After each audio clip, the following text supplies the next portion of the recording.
Anybody else done very much door knocking? Anybody ever got hurt out there in the door knocking trail? I had one door slammed to my face one time in Memphis, and that was it. And so I haven't ever paid any price. There's been other things that have happened by the world, but in the Navy was not an easy place to be a Christian. I know Chief Adams would be able to testify to that. You're going to be a Christian, then you're by yourself pretty much on a ship. But you know, if you live the Christian life, your life is a living rebuke against anybody that's trying to do the right thing.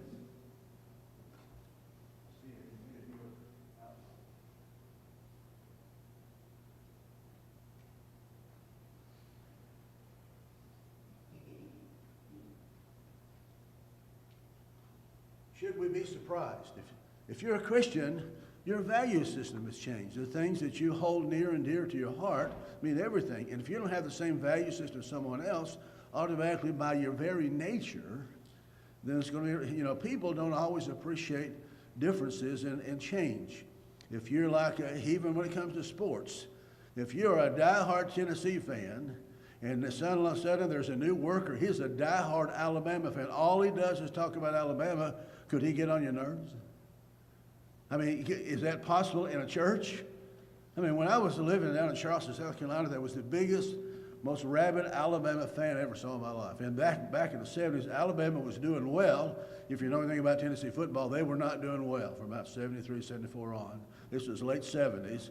And so all he ever, whatever subject, hey, how you doing today? How's your family? Within 3 sentences, he would tie it into Alabama football. And people tried to avoid him. And here was a guy who was obsessed with Alabama. And he started calling me, because he knew I was a weightlifter, he called me Bear Bryant, because my last name was Bryant back then, who was coaching Alabama. Well, Bear Bryant, so I was, he kind of called me Bear, but, we're the bear that's winning. So, I mean, he could really be obnoxious, but that's even in the church. But out in the world, it can be tough. People don't always appreciate differences in race, sometimes even in gender and things that you can do. And so when it comes to the way one should live their life, how about politically? Anybody here ever can remember a time in the country when there were 2 opposing forces as diametrically opposed as they are to each other now? I've never seen it as bad as it is, to the point where there was one poll that said, like when Charlie Kirk got assassinated, basically, there was one particular party that said, well, he had it coming. I mean, how in the world can someone say that? I mean, there's a large percentage of a party that said that, but, you have to understand the direction that you're going. Because if you don't have the Bible to rein in your passions and your value system, what happens to your value system? There's a passage used in using the King James, people can wax worse and worse. What does that mean? In life, you've got passions, you have desires. You have evil desires and good desires. And your life basically is going to boil down to which one you feed the most. If your conscience is not guiding your passions in the right way, then what are you going to do? I know sometimes we can see the excess when it comes to drugs and alcohol. Anybody here ever been shocked by what people would do to their own families who are hooked up on drugs? I mean, just Rob, what's his first name? I know Reiner is a pretty well-known actor, but what's going on with his son? I mean, obviously there's some mental health issues, but I saw supposedly a picture of what his body was stabbed repeatedly. I mean, here's a child that's got issues, but what in the world would happen to get to the point in your life, in your mind, would you want to stab a parent, like 40-something times? It's just, how do people get that evil? But if evil is not checked, and the more you do something, the more it's like with drugs. I knew somebody that started out hooked on, had a motorcycle wreck, got hooked on prescription drugs. I'm not sure what they call it, the one that most people take. What do you call it, Bill? Oxycodone. 30 milligram was his drug of choice. Anybody here ever taken oxycodone?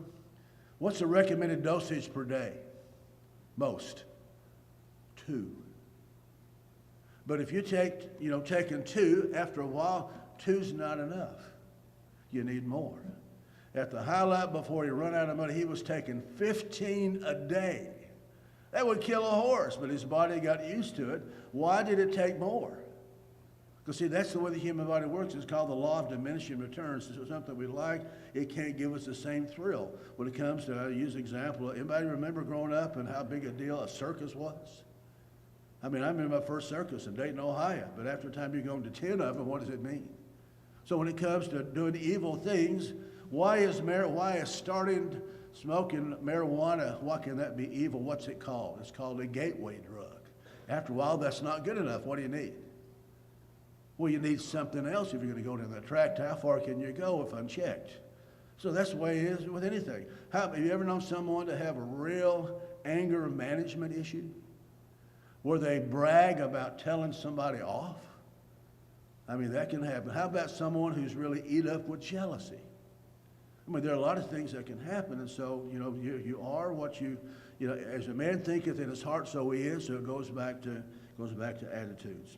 Look at number 2 in the handout. Our Lord and Savior, in no uncertain terms, tells us, John 15, verse 18, if the world hates you, know that it hated me before it hated you. If you were of the world wouldn't love its own. Yet because you're not of this world, but I chose you out of the world, therefore the world hates you. Remember the word that I said to you, a servant is not greater than his master. If they persecuted me, they will also persecute you. Now think about that. When Jesus was dying on the cross, who were the people who were loudest cursing him and saying all kinds of things? It was the religious people. What were they saying? The scribes and Pharisees were his biggest critics. Before he showed up, they were some of the most respected people in all of Palestine. How could people so evil celebrate and work as hard as they could, take vows to find the most loving, the most humble, the most powerful, the greatest preacher on earth? Why would they want him killed? Well, because he was different. Matthew 27:18, because of envy, they delivered him up. Let's go back to point number 1. There's a passage there in 2 Timothy chapter 3, verse 12. Yes, and all who desire to live godly in Christ Jesus will suffer persecution. So that shows you why this beatitude is so very important. If you live the Christian life, you will pay a price for it down the road. Questions? Comments?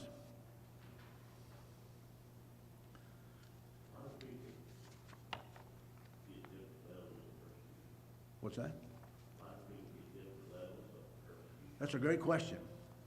Let's see what you get anybody. Why do people get different levels of persecution?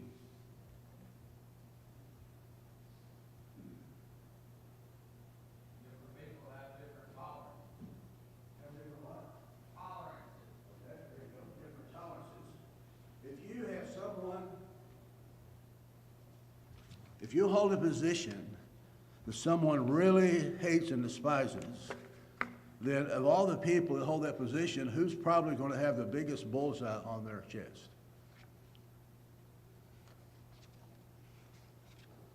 How about the leaders? You take, Charlie Kirk. Here's someone who's out there on the front line dealing with people going all over the college campus. Why take him out? So I guess one question, if you're up there leading the way, then what's going to happen to you? Why did the disciples flee when Jesus was arrested? Because they knew what was going to happen.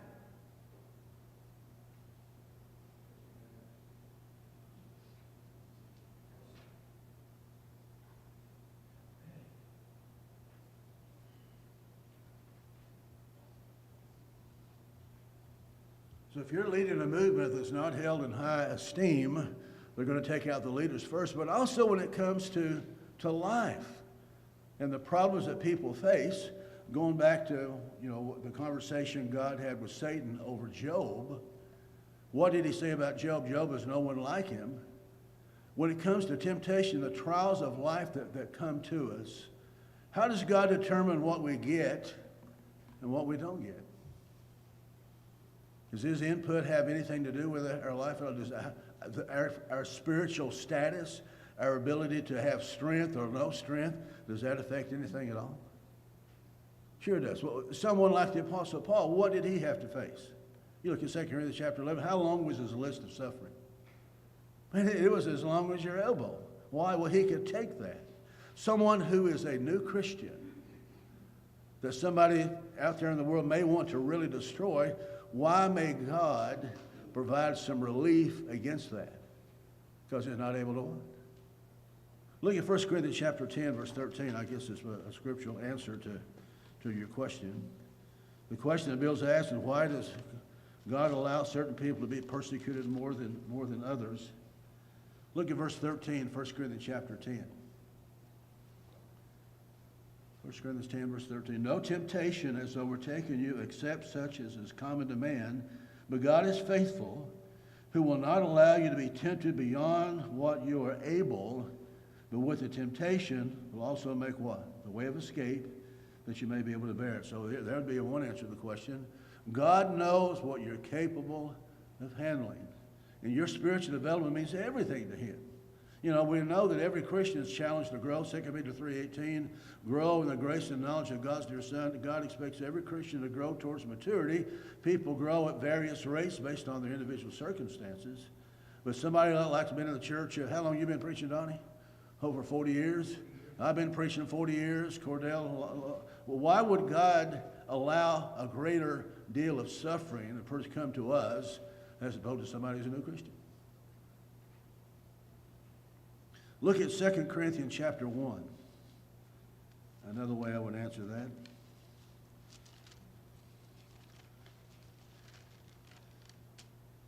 Look at verse 3 and 4. 2 Corinthians 1, verses 3 and 4. Blessed be the God and Father of the Lord Jesus Christ, the Father of mercies and God of all comfort, who comforts us in all our tribulation, that we may be able to comfort those who are in any trouble with the comfort with which we ourselves are comforted by God. So here's the cycle. How do you interpret that verse? What is he talking here? God is a God of comfort. He will comfort us, but what are we to do with that? The knowledge that we've gained, the faith that we've gained, the steadfastness that we've gained, the forbearance that we've gained going through these troubles, what do we do with that? What's that? You share it. You've gone through that. You've gone through that. You know, so some of the things I've noticed down through the years, some of the people that when I was growing up were my most beloved preachers. When I looked at what they'd been through in life, I was shocked. Anybody ever heard of Franklin Camp? He was someone who preached down in Alabama. I know he, the last 10 or 15 years of his life, he was preaching for a church in northern Alabama. He was doing a study of the Bible, verse by verse, Old Testament, all the way through the New. There were 535 cassette lessons of that. I had 535 tapes, 45 minutes of each side. He didn't get all the way through it, but someone else finished that. But how valuable do you think that was to me in my early years? I mean, that was my primary study goal. I would listen to those tapes every week. They had a great impact on my life. But then looking at his own life, what he'd gone through.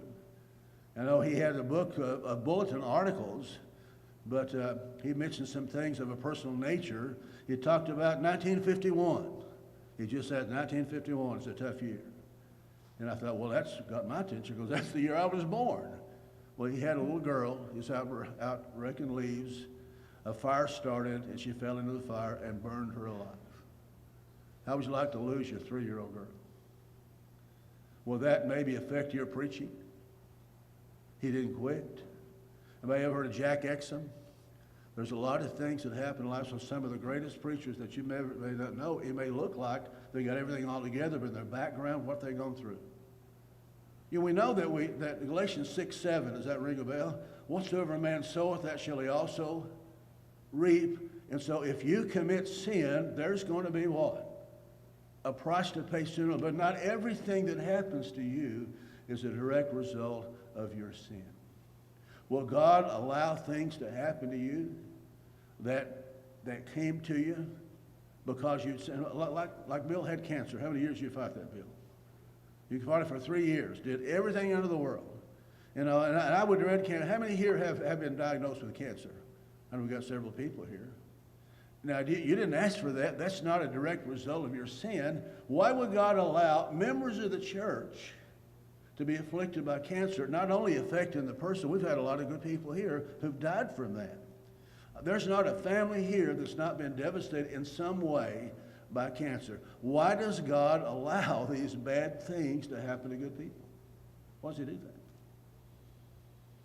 he could spare. Go ahead. Argument that Romans chapter 5, then again in James chapter 1. Okay. I think James chapter 1 is the best.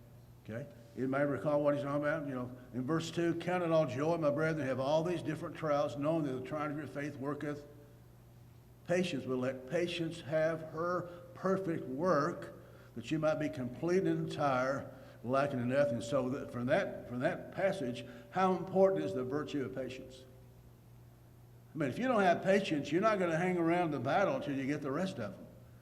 So just go ahead and go to a Christian bookstore and order up a case of patience.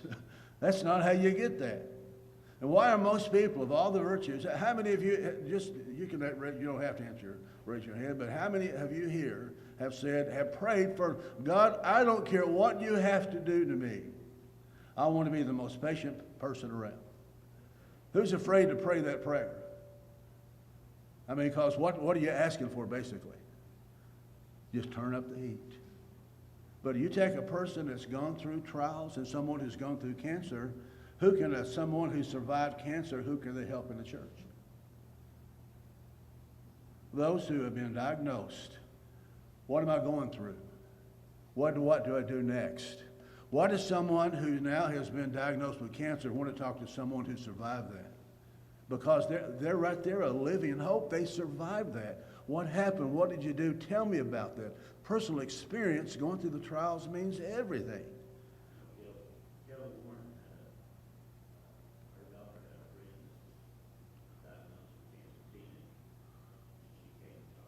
Yeah.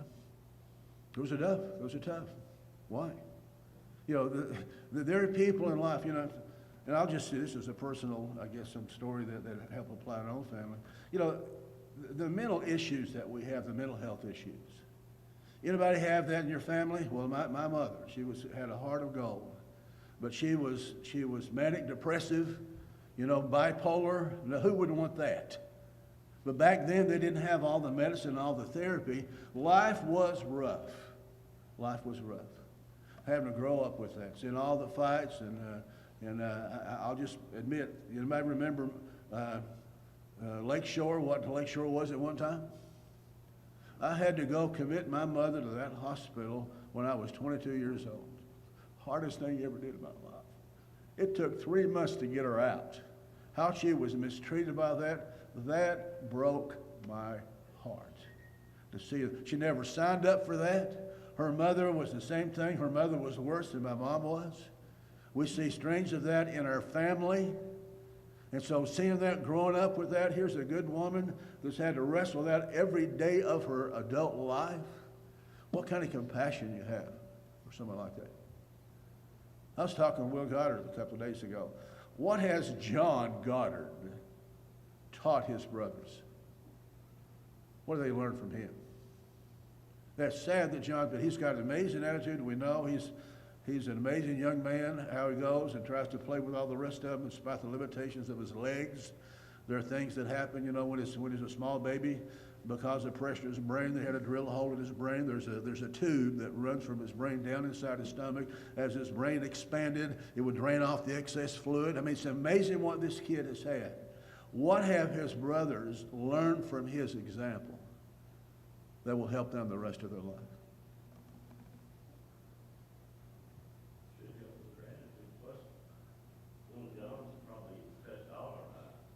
How so? Here's a little guy, always smiling. There are times I've seen him cry, fall down, but he's out there. If their kids are out there playing, what will he do? Out there playing with them, going, how many of you seen him just fly through the church, been on those crutches, going like crazy? I mean, that's inspiring. Here's a boy with tremendous limitations we wouldn't want on anybody. But his attitude that he has dealing with that, is that not inspiring? I mean, the people that probably inspired you most when they were hurting the most to stand up and to be counted and do the right thing, no matter how bad you hurt, aren't those people the ones who inspire us? When you look at the Apostle Paul, why do you follow him? What did he have to go through? When you look at the disciples that were called, they were common, everyday, ordinary men. But what did the Lord do with those people? They changed the world. How did they, what was their outcome on earth?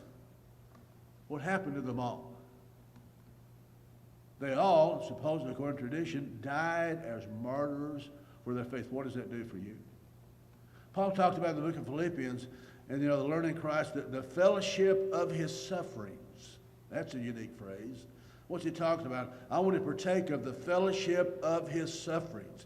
He was looking at Christ, the way he suffered on the cross, and said, I want to be able to be that strong.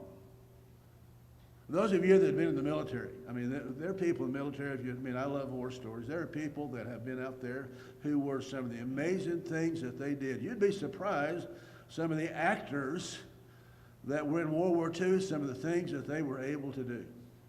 Heroes, right there, surrounded, and they would put their life on the line. And what do they do as far as inspiring the rest of the people in their outfit? So that's when we look at, everybody looks good in a parade. When do you really look good? When you show up, when your body's all worn out. And so, but what keeps you going? The comfort that you've learned, the faith that you've learned from God when you speak. Remember the commercial, when E.F. Hutton speaks, everyone what? Everyone listens. When you've gone through that as a Christian and been successful here, we're going to 2 Corinthians chapter 1, when people are hurting, you can say what?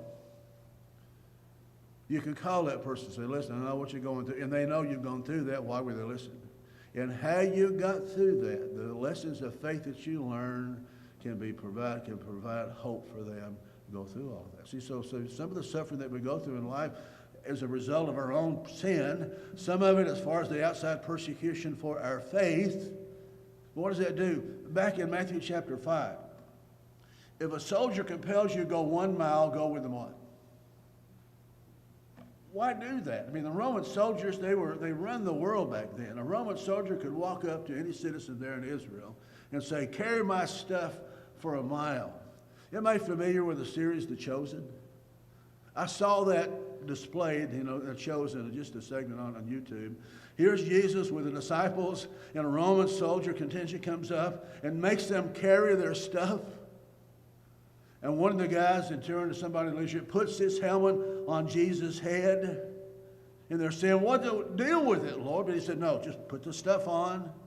And they walked 1 mile, one complaining like everybody else would be. At the end of that mile, they started, you can take it up. No, we'll go another. We're okay. What do you think the attitude, and they displayed, I think this is pretty well what happened. What do you think the attitude was of those Roman soldiers said, we'll carry with it another mile. I mean, we had to do it before. This time we're doing it on our own accord. What do you think they were saying? When the Roman centurion saw Jesus on the cross in charge of his execution, seeing all the things that happened that day, one of the most amazing things, truly this man was the Son of God. So if he was persecuted, what did he say? If they hated me and persecuted me, then guess what? You're going to have it come too. It's not something we'd run into battle and be so obnoxious we get people to start shooting at us. I'm not saying do that, be wise, wise as servants, harmless as doves, do the right thing, say the right thing, but doing that one day may cause issues. Do the right thing. Do the right thing. You may pay a price, even if it meant death. Can good come from that? When you look at the Roman persecution upon the early church, did people die because of that? There were Christians put on the floor of the Colosseum in Rome. They put wild animals in there. They would burn them at the stake. They were dying for their faith. But how did they die compared to everybody else? When they saw all the abuse, the attitude they had towards one another, one of love and sacrifice and helping each other through that, they had never ever seen anybody die like that or live like that. At the end of all, what did the Roman Empire do? Look about the 5th century. They made it their religion. Why? They'd seen a lot of different religions, but there was something about Christianity. You couldn't kill them and make them curse God. Why not? Because of their faith. Jesus said in John chapter 13, by this people will know that you're my disciples by the love that you what?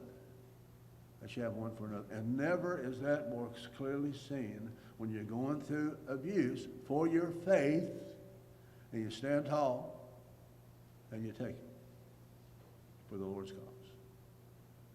Sometimes, I've read stories, I don't know whether it's true, about, all the gladiators and all the people that died, in the Colosseum in Rome, but the last time they had, for sport died, there's a guy who was innocent.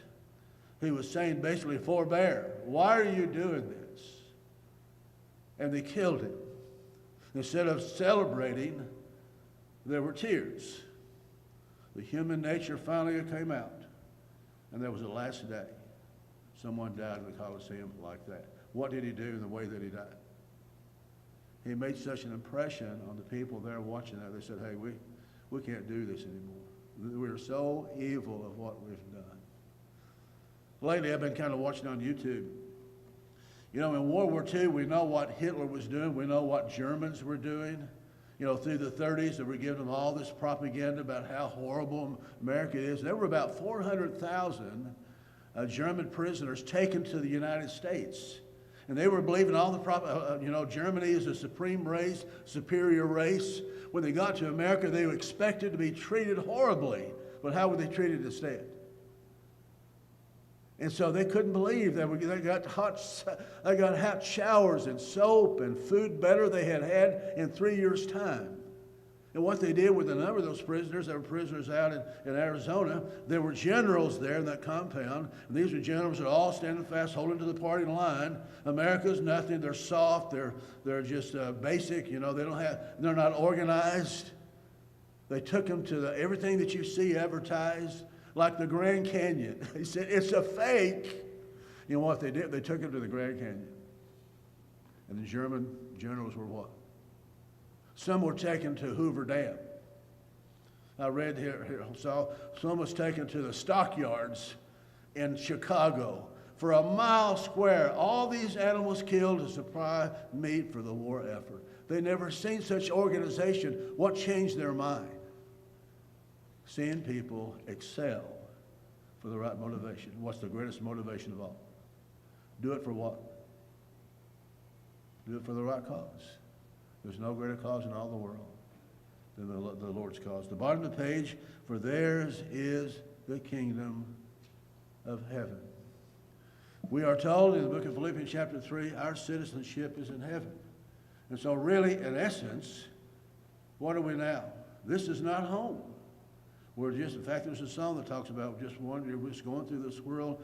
When are we finally home? We're finally home there. And so this world is intended to help get us to the knowledge and understanding of the things that value the most.